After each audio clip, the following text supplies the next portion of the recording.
বাংলা বর্ণ নিউজ.com এর নিয়মিত আয়োজন নিরন্তর ছুটে চলায় আজকের অতিথি হিসেবে আমাদের সাথে উপস্থিত আছেন রাজশাহী বিশ্ববিদ্যালয়ের ব্যবস্থাপনা বিভাগের মেধাবী শিক্ষার্থী, আইডিয়াল কলেজ ধানমন্ডির ব্যবস্থাপনা বিভাগের সহকারী অধ্যাপক জনাব সমাপন কুমার সরকার, যিনি একজন বিশিষ্ট রাজনৈতিক বিশ্লেষক, আন্তর্জাতিক বিভিন্ন প্রেক্ষাপট নিয়ে সবসময় মিডিয়ায় কথা বলেন। আমরা এরকম একজন গুণীজনের সাথে কথা বলবো। কেমন আছেন আপনি? জি, আলহামদুলিল্লাহ, আমি ভালো আছি। আপনাকেও ধন্যবাদ জানাচ্ছি আমাকে এমন একটা অনুষ্ঠানের অতিথি করে ডাক দেওয়ার জন্য।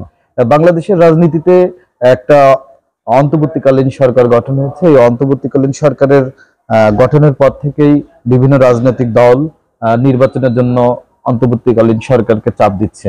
এই বিষয়টাকে কিভাবে দেখছেন আপনি? ধন্যবাদ। অবশ্যই আমি মনে করি একটি দেশে গণতান্ত্রিক এবং নির্বাচিত একটি সরকারই থাকা উচিত। তো বর্তমানে আমরা যে গণ অভ্যুত্থানের মধ্য দিয়ে একটা অন্তর্বর্তীকালীন সরকার ব্যবস্থার মধ্য দিয়ে যাচ্ছি, বাংলাদেশ যাচ্ছে। তো সেই ব্যবস্থাটা অবশ্যই দীর্ঘমেয়াদে কেউই আশা করে না। আমরা অবশ্যই একটি গণতান্ত্রিক এবং নির্বাচিত সরকার আশা করি। সুতরাং অন্তর্বর্তীকালীন সরকার সম্ভাব্য যে পরিবর্তনগুলো বা যে সংস্কারগুলো সেগুলো সম্পাদনের পরে অতি দ্রুত তারা নির্বাচন দিয়ে বাংলাদেশ একটা গণতান্ত্রিক দলের উপরে এই সরকার ব্যবস্থার ভার দিয়ে চলে যাবে, এটাই সবাই আসলে আশা করে।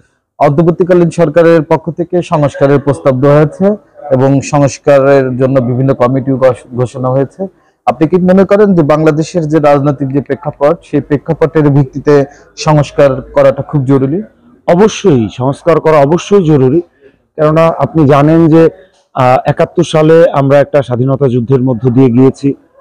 এরপরে এই যে ২০২৪ সালে যে পুনরায় একটা রক্তাক্ত বড় ধরনের একটা গণ অভ্যুত্থান অথবা সকল পরিবারের সকল মানুষের যে একটা সংযোগ, এর মধ্য দিয়ে যে একটা রাজনৈতিক পরিবর্তন সূচিত হয়েছে, এর মধ্য দিয়ে অবশ্যই আমরা মনে করি যে দেশের জনগণ স্বতঃস্ফূর্তভাবে অংশগ্রহণ করেছে এই জন্যই যেন রাজনীতিতে একটা গুণগত পরিবর্তন আসে এবং রাজনীতি যেন দুর্বৃত্তায়ন থেকে বেরিয়ে এসে রাজনীতি যেন ভদ্রলোকের কর্মকাণ্ডে পরিণত হয় এবং রাজনীতি যেন মেধাবীরা আসে, এরকম একটি আশা জনগণের মধ্যে অবশ্যই আছে।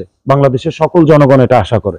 মার্কিন যুক্তরাষ্ট্রের রাজনীতিতে একটা বড় ধরনের পরিবর্তন হচ্ছে। আপনি জানেন যে ডোনাল্ড ট্রাম্প ৪৭তম প্রেসিডেন্ট হিসেবে মার্কিন যুক্তরাষ্ট্রের দায়িত্ব গ্রহণ করেছে এবং ট্রাম্পের নির্বাচনের আগে থেকে তিনি কিছু সুনির্দিষ্ট লক্ষ্য ঘোষণা করেছিল এবং তার দলের এজেন্ডা ঘোষণা করেছিল এবং এজেন্ডা অনুযায়ী আমরা দেখছি যে শপথ গ্রহণের পরে সেই সিদ্ধান্তগুলোই বাস্তবায়ন করছে।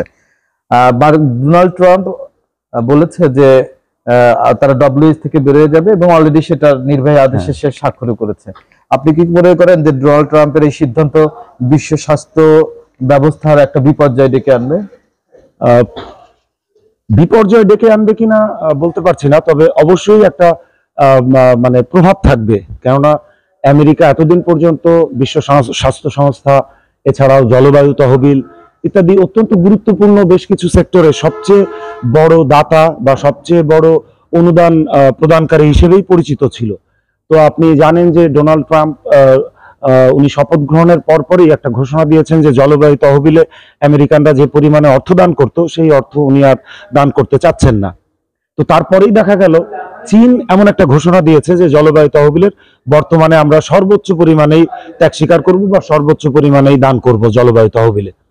তো এছাড়াও বিশ্ব স্বাস্থ্য সংস্থা থেকে যে আমেরিকার যে বের হয়ে যাওয়ার যে পদক্ষেপগুলো, এগুলো অবশ্যই বিশ্বব্যাপী প্রভাব বিস্তার করবে। তবে আমি আশাবাদী হিসেবে এইভাবে বলতে চাই যে পৃথিবীর কোনো কিছুই শূন্য থাকে না, সবকিছুই পূরণ হয়ে যায়। তো একটা সময় ব্রিটিশরা শাসন করত, তাদের শাসনামল শেষ হয়েছে, কিছু কিন্তু বন্ধ থাকেনি। আমেরিকানরা আবার শাসন শুরু করেছে, তাদের বিশ্ব ব্যবস্থা আমরা দেখলাম। আমেরিকানদের বিশ্ব ব্যবস্থাও যদি শেষ হয়ে যায়, পৃথিবী শেষ হয়ে যাবে না।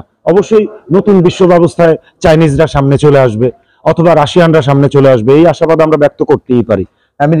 ডোনাল্ড ট্রাম্প ক্ষমতা গ্রহণের আগ মুহূর্তে ফিলিস্তিনি এবং ইসরায়েলের মধ্যে একটা যুদ্ধবিরতি চুক্তি স্বাক্ষরিত হয়েছে। এই বিষয়টাকে কিভাবে দেখেন আপনি?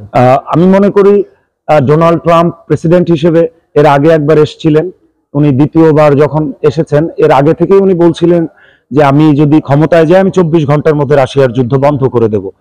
তো হয়তোবা এটা প্রতীকী একটা কথা, ২৪ ঘন্টার মধ্যে হয়তো এত বড় একটা যুদ্ধ বন্ধ করা সম্ভব নয়।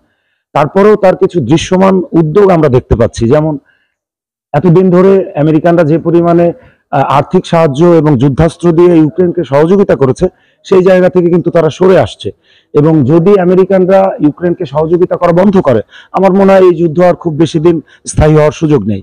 এছাড়াও ডোনাল্ড ট্রাম্পকে অবশ্যই ধন্যবাদ জানাতে হয়, উনি যদি এই বিষয়ে পদক্ষেপ গ্রহণ করেন।